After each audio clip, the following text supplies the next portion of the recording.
Barbie e Hot Wheels vieram da Mattel, mas de onde veio a Mattel? E o que significa essa palavra, Mattel? Para responder tudo isso, primeiro temos que conhecer um certo casal. Ruth Mariana Moscovich nasceu em 1916 em Denver, Colorado, a caçula de 10 filhos de imigrantes poloneses. Quando Ruth estava com 6 meses, sua mãe, Aida, precisou fazer uma cirurgia. Então a irmã mais velha de Ruth, a Sarah, a levou para morar com ela e o marido, Louis. Aida continuou fraca um bom tempo depois da cirurgia e Ruth continuou morando lá com Sarah. E, na verdade, acabou que nunca voltou para a casa dos pais. As duas famílias se encontravam todas as sextas-feiras para jantarem, todo mundo junto, e as casas eram perto uma da outra, mas eram dois núcleos completamente independentes. Mais tarde, na vida adulta, Ruth sempre fez questão de desmentir quando falavam que essa suposta rejeição a motivou a ser a mulher que ela viria a se tornar. Segundo ela, isso não foi o caso. Acabou que os pais biológicos da Ruth se tornaram meio que avós na vida dela. Mas ela reconhecia que Sarah foi uma grande influência e cuidou dela como uma mãe mesmo. E quando Sarah descobriu que não podia ter filhos, o elo ficou ainda mais forte. Sarah adorava bonecas e comprava algumas para Ruth, mas Ruth, curiosamente, não gostava de bonecas e não brincava com elas. Na verdade, ela dizia que quando criança, ela gostava mais de ficar na farmácia de Sarah e Louis, ajudando por lá, do que brincar com outras crianças. Mais tarde, já um pouco maiorzinha, ela trabalhava como secretária no escritório de advocacia do seu irmão Joe. E quando Sarah e Louis abriram uma lanchonete, ela trabalhou lá também. Aos 16 anos, em um baile para adolescentes, Ruth conheceu Elliot Handler, da mesma idade e que tinha o apelido Easy. Easy vinha de uma família pobre e suas ambições eram nas artes, algo que preocupava Sarah. Sarah gostava dele como pessoa, mas a ideia de Ruth se casar com um artista pobre era preocupante para ela. Os dois namoraram durante um ano, até Sarah mandar Ruth para morar durante um tempo com a irmã Lillian em Los Angeles, o que separou o casal.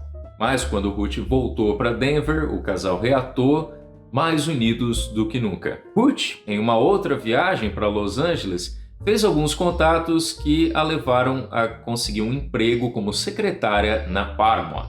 E com essa oportunidade, ela decidiu ficar por lá.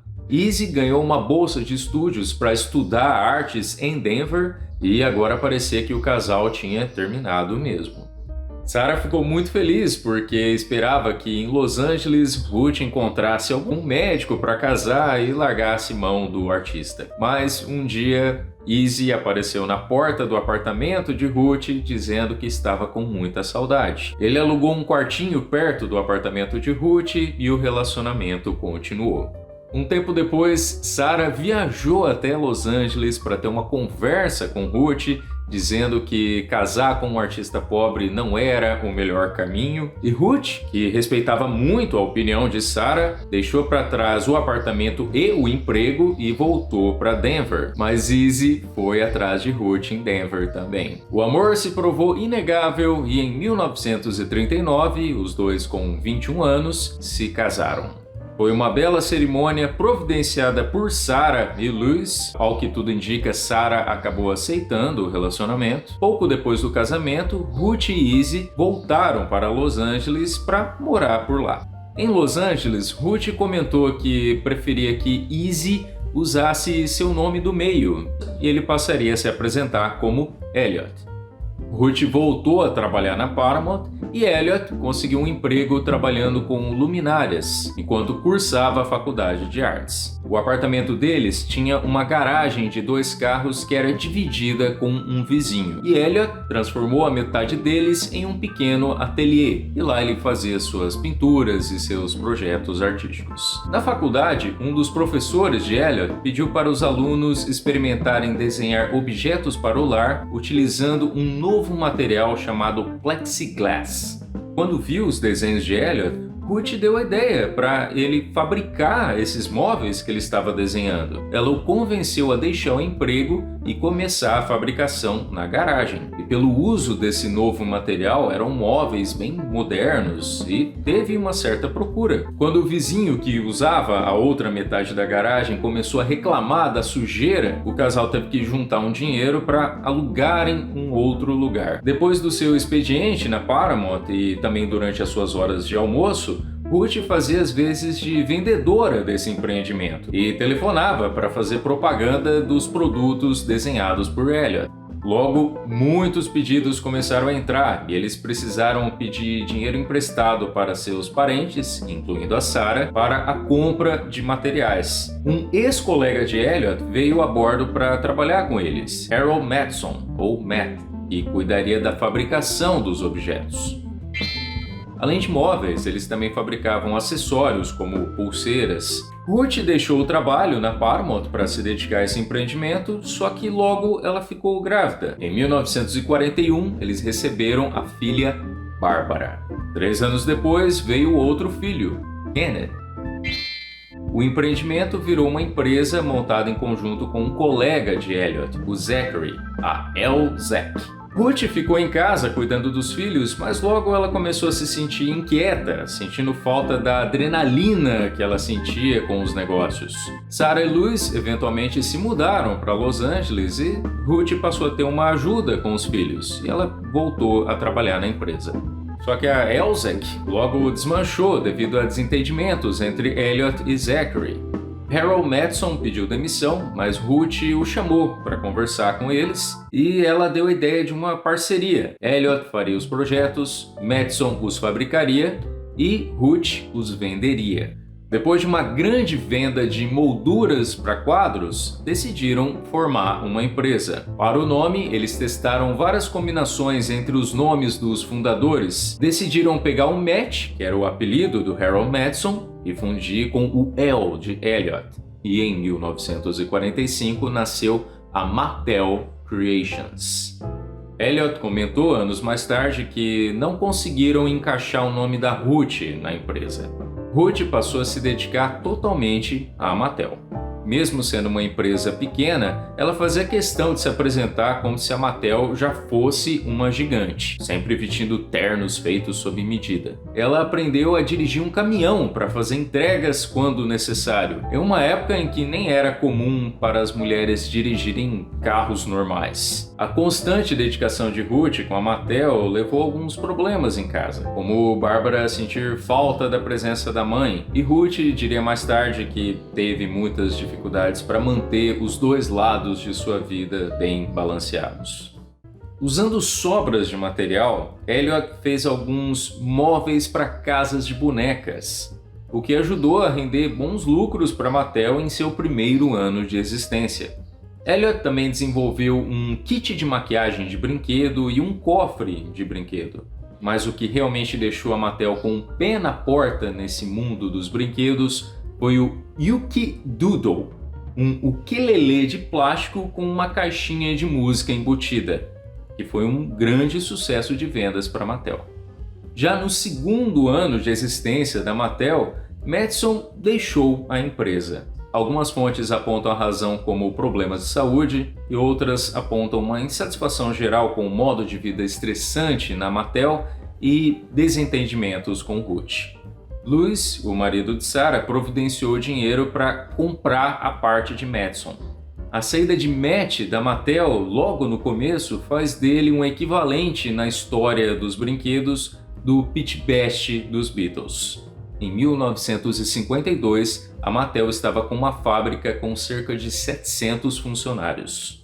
A Mattel era um lugar bem diversificado para os padrões da época. A Urban League, uma organização dedicada a promover justiça social para afro-americanos, afirmou em uma carta que andar pela Mattel era como caminhar pelas Nações Unidas, porque lá se via pessoas de diversas etnias, gêneros, religiões, todo mundo trabalhando junto, e o chefe de produção era um homem negro, algo muito raro para os Estados Unidos nos anos 50. Em 55, a Mattel já estava valendo $500 mil.